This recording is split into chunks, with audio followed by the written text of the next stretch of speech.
students, today we are going to study class 12th biology chapter 2 sexual reproduction in flowering plants. We studied pollination and we are going to continue that. Pollination is the transfer of pollen grain from anther to stigma. अब on the basis of source of pollen grain कहाँ से आ रहा है? Pollination can be of three types: autogamy, diatomogamy and xenogamy. Autogamy is a type of self-pollination, xenogamy is a cross-pollination और diatomogamy हम अभी देखते हैं ये कि self-pollination या autogamy में क्या होता है? सेम फ्लावर के अंदर उसी के pollen grain उसी के स्टिग्मा के ऊपर आ जाते हैं, जबकि डायटोमोगैमी में एक प्लांट के टू डिफरेंट फ्लावर्स के बीच में पॉलन ग्रेन का ट्रांसफर होता है। जीनोगैमी में क्या होता है? टू डिफरेंट प्लांट्स के बीच में होता है पॉलन ग्रेन का ट्रांसफर।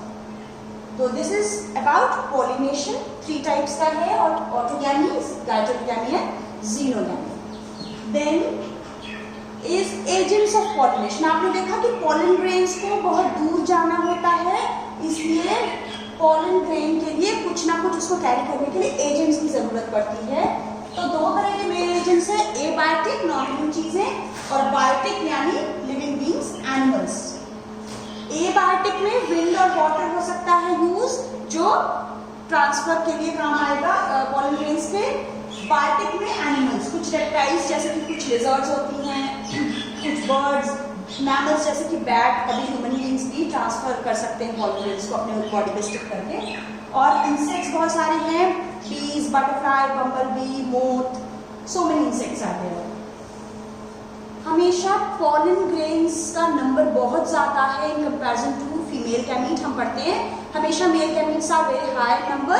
क्यों? To compensate the loss during transport, क्योंकि उन्हें एक जगह से दूसरी जगह ट्रांसपोर्ट होकर जाना है और बहुत उनका लॉस हो सकता है। उस लॉस को कॉम्पनसेट करने के लिए they are very less in number. Now अब हम पढ़ते हैं अडेप्टेशन टू विंड पॉलिनेशन, फिर पढ़ेंगे adaptation to water and then insect pollination. तो विंड पॉलिनेशन के लिए क्या अडेप्टेशन, हम इसको एनिमोफिली भी बोल सकते हैं। तो क्या होता है, जिन प्लांट्स को, जिन फ्लावर्स को विंड के थ्रू पॉलिनेट होना है, उनके अंदर क्या खास अडेप्टेशंस होते हैं? तो 4 अडेप्टेशंस होते हैं। You have to remember these points, ये इंपॉर्टेंट है। और प्रैक्टिकल में भी ये चीज आती है। प्रैक्टिकल में स्पॉटिंग में आपको फ्लावर रखा है, you have to identify whether the flower is adapted to wind pollination और इंसेक्ट पॉलिनेशन। अभी देखते हैं, फिर इसके बारे में बात करेंगे। Pollen grains are light and non sticky. जिन फ्लावर्स को विंड पॉलिनेट होना है, उनके हल्के से पॉलन ग्रेन्स होंगे, बड़े आसानी से उड़ के चले जाएं, नॉन स्टिकी होंगे ताकि कहीं किसी और इंसेक्ट, एनिमल्स किसी और पे जाके ना चिपक जाए। फ्लावर्स हमेशा इनके स्टेमन्स वेल एक्सपोज्ड स्टेमन्स होते हैं। स्टेमन्स इनके हमेशा एक्सपोज्ड होते हैं, बाहर को निकले होते हैं, ताकि पॉलन ग्रेन्स इजीली यहाँ से डिस्पर्स होके चारों तरफ फैल सके। ये एग्जांपल है कॉर्न का, मक्के का। मक्के के प्लांट में कॉर्न में स्टेमन्स वेल एक्सपोज्ड दिखाई दे रहे हैं इस डायग्राम में, और ये अच्छे से पॉलन ग्रेन्स को बाहर गिरा दे, फैला के। थर्ड पॉइंट इज कि ऐसे फ्लावर्स के स्टिग्मा हमेशा लार्ज और फेदरी होते हैं। फेदरी सा स्टिग्मा होगा, लार्ज सा स्टिग्मा होगा, तो क्या होगा, दूर दूर से आ रहे पॉलन ग्रेन्स को इजीली ट्रैप कर लेगा। थर्ड इज हमेशा एक ओवरी के अंदर एक ओव्यूल होगा, सिंगल ओव्यूल होगा, और अगर कई सारे फ्लावर्स अगर कई सारे हैं तो वो फ्लावर्स इन्फ्लोरेसेंस में पैक्ड हो जाएंगे। These 4 points you have to remember. Pollen grains are light and non-sticky, well exposed stamens, large feathery stigma and single ovule in each ovary, और या फिर और होगा बहुत सारे फ्लावर्स पैक्ड होंगे इन्फ्लोरेसेंस में। अभी हमने देखा था ये वाला एग्जांपल कॉर्न कॉर्ब का, जहाँ स्टेमन्स तो एक्सपोज्ड हैं, पर साथ में है एक और खास बात है, जब हम फीमेल इन्फ्लोरेसेंस की यहाँ पर बात करेंगे तो क्या होगा, फीमेल इन्फ्लोरेसेंस में टेसल्स होते हैं। कॉर्न के जो टेसल्स हैं, फाइबर्स लाइक स्ट्रक्चर होती है, कॉर्न के टेसल्स हैं, स्टिग्मा एंड स्टाइल। इंपॉर्टेंट बात है, कॉर्न के टेसल्स हैं स्टिग्मा एंड स्टाइल। काफी पूछा जाता है ये कि कॉर्न क्रॉप के टेसल्स क्या होते हैं। This is very important thing कि होते हैं स्टिग्मा एंड स्टाइल। तो ये भी हवा में वेव करते रहते हैं ताकि बाहर से उड़ के आ रहे पॉलन ग्रेन्स को इजीली ट्रैप कर ले। These are all about wind pollination. Now flower adapted to water pollination. क्या होता है वाटर पॉलिनेशन में? विंड पॉलिनेशन ज्यादा कॉमन फिनोमेना है एबायोटिक के अंदर, जबकि वाटर पॉलिनेशन थोड़ा कम है। और वाटर पॉलिनेशन फ्लावरिंग प्लांट्स में तो बहुत रेयर फिनोमेना है। फ्लावरिंग प्लांट्स में तो बहुत रेयर बात है, मोस्टली मोनोकोटिलेडन्स में होता है ये। हम जानते हैं कि एल्गी, ब्रायो और टेरिडो में तो वाटर एक बहुत ही कॉमन फैक्टर है पॉलन ग्रेन के ट्रांसपोर्ट का। मेल गैमीट ट्रांसपोर्ट होता है यहाँ पर। ब्रायो और टेरिडो का डिस्ट्रीब्यूशन बहुत लिमिटेड होता है। इंपॉर्टेंट क्वेश्चन कि ब्रायो और टेरिडो का डिस्ट्रीब्यूशन बहुत लिमिटेड होता है। क्यों?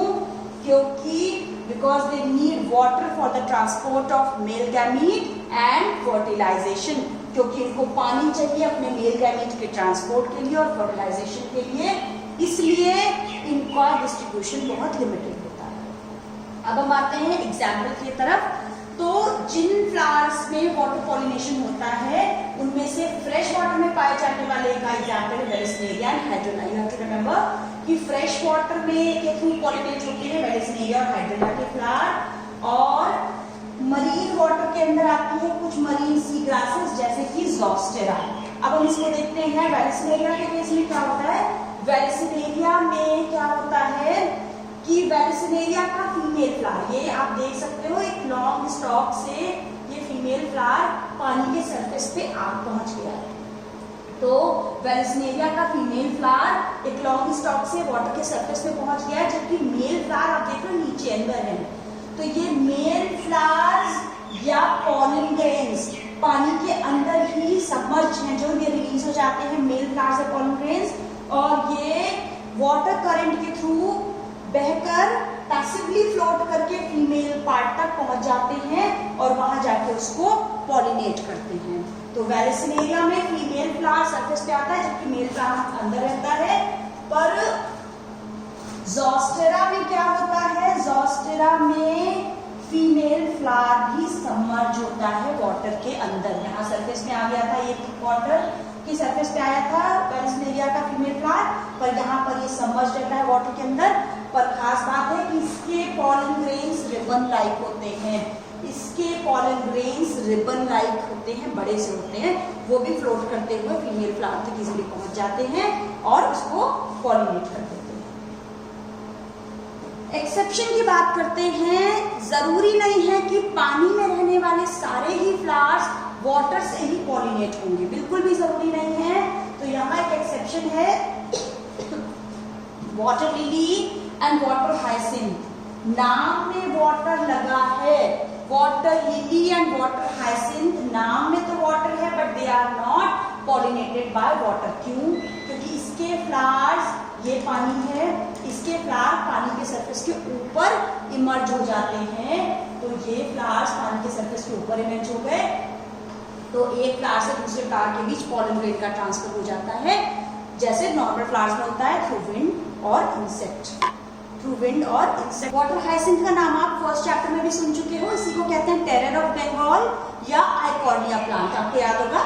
तो वाटर हाइसिंथ और वाटर लिली के नाम में वाटर है but they are not water pollinated. ये नॉर्मली किसी फ्लावर की तरह ही पॉलिनेट होते हैं इंसेक्ट या विंड के। अब खास बात है, आप सोच रहे होंगे कि पानी के अंदर जो पॉलन ग्रेन्स रहते हैं वो गीले कैसे नहीं होते हैं? तो उनको वेटिंग से बचाने के लिए उनके ऊपर म्यूसिलेजिनस कवरिंग होती है। That is also important. 1 mark में ये क्वेश्चन पूछा जाता है कई बार बोर्ड में। तो वेटिंग से बचाने के लिए उनके ऊपर होती है mucilaginous covering in water pollinated flowers के पॉलन ग्रेन्स में। अब जो भी फ्लावर्स अभी तक हमने पढ़े हैं विंड और वाटर पॉलिनेट हो रहे हैं वाटर के थ्रू, वो लार्ज कलरफुल शोई नहीं होते हैं, नेक्टर नहीं प्रोड्यूस करते हैं। क्यों? क्या कारण हो सकता है? Because they don't need to attract insect for pollination, क्योंकि विंड और वाटर से हो रहा है। अब हम देखेंगे यही बात, ये चीज इंसेक्ट पॉलिनेटेड फ्लावर्स में होगी। Large colourful showy having nectar. वो फ्लावर्स जो इंसेक्ट से पॉलिनेट होते हैं वो लार्ज कलरफुल फ्रेग्रेंट और रिच इन नेक्टर होते हैं। सुंदर से बड़े से खूबसूरत से फ्लावर्स होंगे और नेक्टर उनमें होगा ताकि इंसेक्ट्स को जो उनके ऊपर आने वाले हैं उनको कुछ रिवॉर्ड दे सके इन फॉर्म ऑफ नेक्टर। दूसरी बात है वैसे तो फ्लावर्स बड़े बड़े होंगे, लार्ज होंगे, पर अगर फ्लावर स्मॉल है तो कई सारे फ्लावर क्लस्टर्ड हो जाएंगे, इन्फ्लोरेसेंस बनाएंगे ताकि फ्लावर का कॉन्स्पिक्यूअस सा बन जाए। तो अब फ्लावर्स जो भी इनमें विजिट करेगा उन विजिटर्स को कुछ रिवॉर्ड्स देते हैं। Rewards can be of two types, या तो नेक्टर या पॉलन ग्रेन के फॉर्म में रिवॉर्ड देगा, या फिर वो अपने इंसेक्ट्स को उनके एग ले करने के लिए प्लेस प्रोवाइड करेगा। तो क्या देते हैं? रिवॉर्ड्स देते हैं। जो भी इंसेक्ट या एनिमल्स प्लांट्स को फ्लावर्स को विजिट करता है वो पॉलिनेट करने के लिए कुछ ना कुछ रिवॉर्ड्स देते हैं। जब भी इंसेक्ट विजिट करेगा फ्लावर के ऊपर तो पॉलन ग्रेन इंसेक्ट की बॉडी पे स्टिक हो जाएंगे।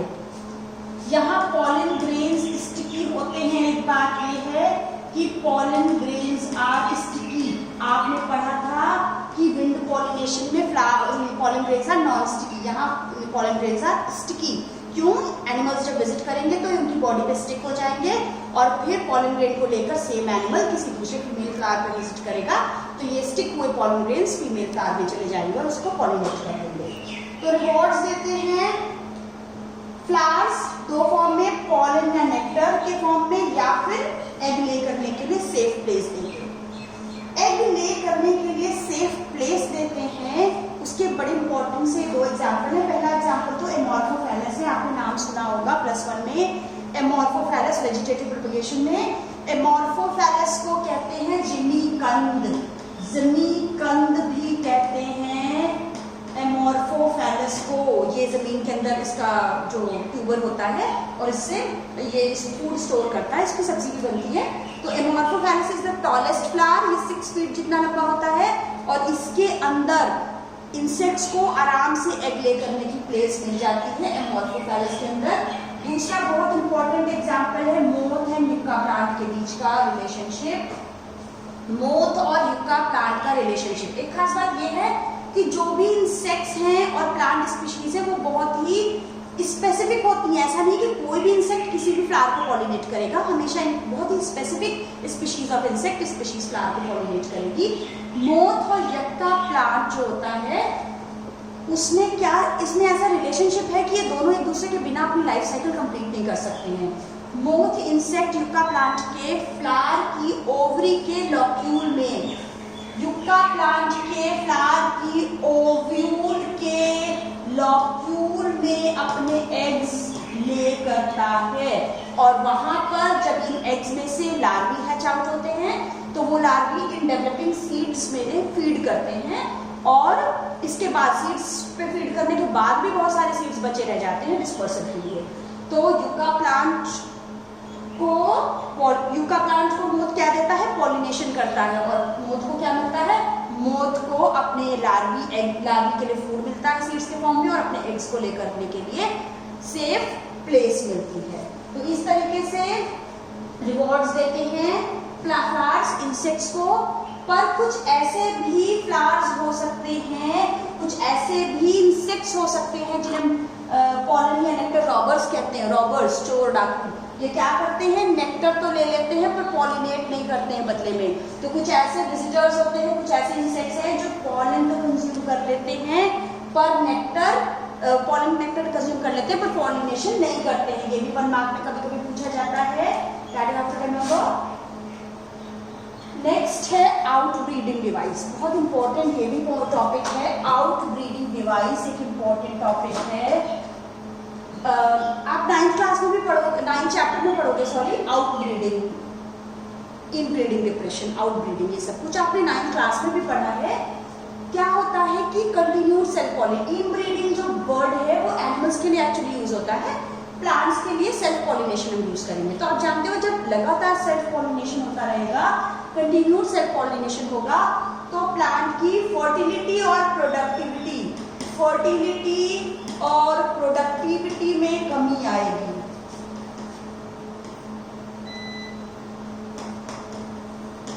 प्लांट की फर्टिलिटी और प्रोडक्टिविटी में कमी आएगी, इसको हम कहते हैं इनब्रीडिंग डिप्रेशन। तो हमें क्या चाहिए कि सेल्फ पॉलिनेशन ना हो लगातार, इसलिए नेचर ने ही कुछ मैकेनिज्म बनाई है, कुछ डिवाइसेस बनाई हैं सेल्फ पॉलिनेशन को डिस्करेज करने के लिए और क्रॉस पॉलिनेशन को एनकरेज करने के लिए। नेचर ने क्या डिवाइसेस बनाई हैं? नंबर 1 है कि पॉलन रिलीज और stigma receptivity should not be synchronised. Pollen release हो और स्टिग्मा मैच्योर होकर रिसेप्टिव बन जाए, ये दोनों फिनोमेना साथ साथ ना हो, सिंक्रोनाइज्ड ना हो। मींस पॉलन बहुत पहले रिलीज हो गया पर स्टिग्मा मैच्योर नहीं हुआ, या फिर स्टिग्मा मैच्योर हो चुका बहुत पहले, अभी तक पॉलन रिलीज नहीं हुआ है। तो कुछ भी दोनों कोऑर्डिनेटेड ना हो, नॉन सिंक्रोनाइज्ड हो। दूसरा हमने क्या देखा था, वहां पे देखा था वेल एक्सपोज्ड स्टेमन्स थे। यहाँ पर भी क्रॉस पॉलिनेशन के लिए क्या हो कि एंथर्स और स्टिग्मा की पोजीशन ऐसी हो कि वो आपस में इस तरह से डिफरेंट पोजीशंस में हो कि पॉलन ये एंथर है और यहाँ पर स्टिग्मा है, एंथर पॉलन को इसको बाहर शेड कर दे, अंदर यहाँ ना डाले, ऐसी नहीं होगी पोजीशन ऐसी होगी। तो ये डिफरेंट पोजीशंस होंगी एंथर और स्टिग्मा की, सो दैट वो बाहर डिस्पर्स कर दे अपने पॉलन ग्रेन्स को। थर्ड है सेल्फ इनकॉम्पेटिबिलिटी, ये इंपॉर्टेंट बात है, नया वर्ड आया है सेल्फ इनकॉम्पेटिबिलिटी। ये एक तरह की जेनेटिक मैकेनिज्म है। जब कभी भी पॉलन ग्रेन स्टिग्मा पे लैंड करता है तो अभी हम इसको पढ़ेंगे पॉलन पिस्टिल इंटरेक्शन। पिस्टिल उसको रिकॉग्नाइज करती है कि ये राइट टाइप का है या रॉन्ग टाइप का।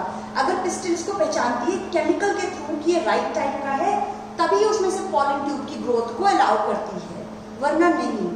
तो कई बार हो सकता है कि कुछ फ्लावर्स के पिस्टिल अपने खुद के पॉलन ग्रेन को रिकॉग्नाइज नहीं करें, वो कहते हैं कि ये तो मेरा नहीं है, मैं नहीं पहचानती।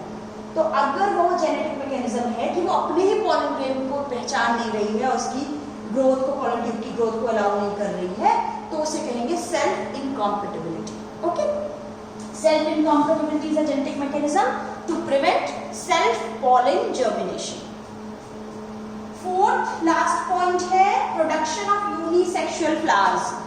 अगर फ्लावर ही सिर्फ मेल है या फीमेल है तो सेल्फ पॉलिनेशन का कोई चांस ही नहीं है। हाँ, यहाँ पर ये हो सकता है, कंडीशन 2 हो सकती है कि एक ही प्लांट में 2 अलग फ्लावर्स के बीच में पॉलिनेशन हो जाए या 2 अलग अलग प्लांट्स के बीच में पॉलिनेशन हो। That can happen. गैटोनिकैमी या जीनोकैमी हो सकता है, पर यूनिसेक्सुअल फ्लावर क्रॉस पॉलिनेशन के लिए एक डिवाइस है। तो ये 4 डिवाइसेस हैं कि pollen release and stigma receptivity non synchronised हो, एंथर एंड स्टिग्मा की पोजीशन डिफरेंट हो, ये सेल्फ इनकॉम्पेटिबिलिटी हो और यूनिसेक्सुअल फ्लावर्स हो। ये 4 पॉइंट्स हैं, you have to remember. Next is pollen pistil interaction. क्या होता है, जैसे कि अभी हमने बात की, जब कभी भी स्टिग्मा के सरफेस पे पॉलन लैंड करते हैं, stigma style ovary, this is the female part guy pistil. इस डायग्राम में आप 10th क्लास में भी ऐसा डायग्राम पढ़ चुके हो, इट्स नॉट न्यू। तो जब कभी भी पिस्टिल के ऊपर बहुत सारे पॉलन ग्रेन्स लैंड करते हैं तो यू कैन सी बहुतों में से पॉलन ट्यूब की ग्रोथ एराइज तो हुई है, पर सिर्फ सिंगल पॉलन ट्यूब आगे तक आई है। तो जब भी पॉलन ग्रेन्स बहुत सारे लैंड करेंगे स्टिग्मा के सरफेस पे, पिस्टिल में से कुछ केमिकल रिलीज होंगे, पिस्टिल इसको रिकॉग्नाइज करेगी। पिस्टिल अगर इसको पहचानेगी, अगर पिस्टिल इसको रिकॉग्नाइज कर लेगी ये रॉन्ग टाइप का है, इनकॉम्पेटिबल है, तो वो इसकी पॉलन ट्यूब की ग्रोथ को रिजेक्ट कर देगी। तो अगर पिस्टिल के लिए ये रॉन्ग टाइप का है तो इसमें से पॉलन ट्यूब की ग्रोथ को अलाउ नहीं करेगी, रिजेक्ट कर देगी। ठीक, अगर हमारा पॉलन ग्रेन राइट टाइप का है तो उसमें से उसको एक्सेप्ट कर लेगी और उसमें से किसी एक जर्म पोर से पॉलन ट्यूब की ग्रोथ अलाउ होगी। ये सब कुछ होता है कुछ केमिकल कंपोनेंट्स के थ्रू। पिस्टिल और पॉलन ग्रेन के बीच में एक डायलॉग्स होते हैं, इंटरैक्शंस होते हैं थ्रू केमिकल्स। तो इस तरह से ये है पॉलन पिस्टिल इंटरैक्शन। हम यहाँ इस डायग्राम को समझते हैं। ये पहला डायग्राम शो कर रहा है कि स्टिग्मा के सरफेस पे बहुत सारे पॉलन ग्रेन्स लैंड किए हैं और उन बहुतों में से पॉलन जर्मिनेशन हो रहा है। इस चीज को आप प्रैक्टिकल में ये आपके है पॉलन जर्मिनेशन। तो पॉलन जर्मिनेशन के लिए आप क्या कर सकते हो, स्लाइड प्रिपेयर कर सकते हो। एक स्लाइड पे एक ड्रॉप शुगर सोल्यूशन डालो और किसी फ्लावर के एंथर में से जो पाउडरी मास निकलता है पॉलन ग्रेन्स का, उसको स्प्रिंकल कर दो स्लाइड पे तो, और उसको हाफ एन आवर रख दो। उसके बाद ऑब्जर्व करो कंपाउंड माइक्रोस्कोप के लो पावर में। जब आप ऑब्जर्व करोगे तो यू फाइंड कि बहुत पॉलन ग्रेन्स में से पॉलन ट्यूब एराइज हो गई है, पॉलन जर्मिनेशन हो गया है। प्रैक्टिकल पार्ट भी है और थ्योरी भी है। फिर स्टाइल के अंदर पॉलन जर्मिनेशन की पिक्चर है। ये पॉलन जर्मिनेशन है, बहुत सारे पॉलन ट्यूब्स हैं स्टाइल के अंदर। ये सब कहाँ पर है, स्टाइल पे। ये है स्टिग्मा के अंदर, ये स्टिग्मा के अंदर हो रहा है काम। दिस थर्ड पिक्चर, दिस अभी हम बात कर चुके हैं इसकी। स्टिग्मा के सरफेस पे बहुत सारे पॉलन ग्रेन्स लैंड हुए हैं और कुछ में से पॉलन ट्यूब की ग्रोथ एराइज हुई है, पर सिर्फ फाइनली एक पॉलन ट्यूब की ग्रोथ को प्रमोट किया इसने। एक जर्म पोर से एक पॉलन ट्यूब एराइज हुई है, वो स्टिग्मा से होते हुए स्टाइल के टिश्यूज को क्रॉस करते हुए स्टॉइल के थ्रू आगे तक मूव करेगी। ओव्यूल आप पढ़ चुके हो, टिपिकल एनाट्रोपस ओव्यूल का डायग्राम जो हमने बात की थी, क्वेश्चन मार्क जैसा आप बनाते हो। तो इस एनाट्रोपस ओव्यूल के अंदर जो एम्ब्रियो सैक है, इस ओव्यूल के अंदर ये माइक्रोपाइल के थ्रू ये एंटर कर जाएगी। यहाँ पर माइक्रोपाइल के थ्रू ये एंटर करेगी। ये है हमारी पॉलन ट्यूब। तो ये माइक्रोपाइल के थ्रू जब एंटर करेगी अंदर आके अपने दो पॉलन ग्रेन्स, आप ये भी पढ़ चुके हो, pollen grains can be released at 2 sailed stage और 3 सेल्ड स्टेज। तो पॉलन ग्रेन्स 2 सेल्ड स्टेज में भी शेड हो सकते हैं, 3 में भी। कैसे कि पॉलन में होते हैं generative cell and vegetative cell, generative cell and vegetative cell. तो 2 सेल्ड स्टेज में भी हो सकती है शेड, या 3 सेल्ड स्टेज में क्या होगा, वेजिटेटिव सेल तो होगी पर जनरेटिव सेल में 2 मेल गैमेट्स बनाती है। तो कभी कभी 3 सेल्ड स्टेज में होगी, नहीं तो बाद में आके जनरेटिव सेल 2 मेल गैमेट्स बनाएगी। तो यहाँ पर माइक्रोपाइल के थ्रू एंटर करके ये पहुंच जाएगी कहाँ पर, ये है सिनर्जिड्स और ये है एग सेल। सिनर्जिड्स पे आएगी, सिनर्जिड्स पे ये है सेलुलर थिकनिंग्स, ये है फिलीफॉर्म एपरेटस। आप पढ़ चुके हो, it is important. Filiform apparatus का क्या फंक्शन है, it guides the entry of pollen tube. तो ये आगे पॉलन ट्यूब की एंट्री को गाइड करेगा। यहाँ आप देख रहे हो कि ये पॉलन ट्यूब ने 2 मेल गैमीट्स अंदर रिलीज कर दिए हैं और पॉलन ट्यूब 2 मेल गैमीट्स को अंदर रिलीज कर देगा। ये 2 मेल गैमीट्स हैं, ये 2 मेल गैमीट्स, ये 2 मेल गैमीट्स यहाँ अंदर आके रिलीज कर देगा ये। फिर होगा यहाँ पर फर्टिलाइजेशन। तो ये 2 मेल गैमीट्स यहाँ पर रिलीज हो गए हैं और यहाँ पर फिलीफॉर्म एपरेटस इसमें पॉलन ट्यूब की ग्रोथ को अलाउ कर रहा है, अंदर एंटर कर रहा है। This is all about pollen pistil interaction. Now next हम आगे पढ़ेंगे double fertilisation. Thank you class.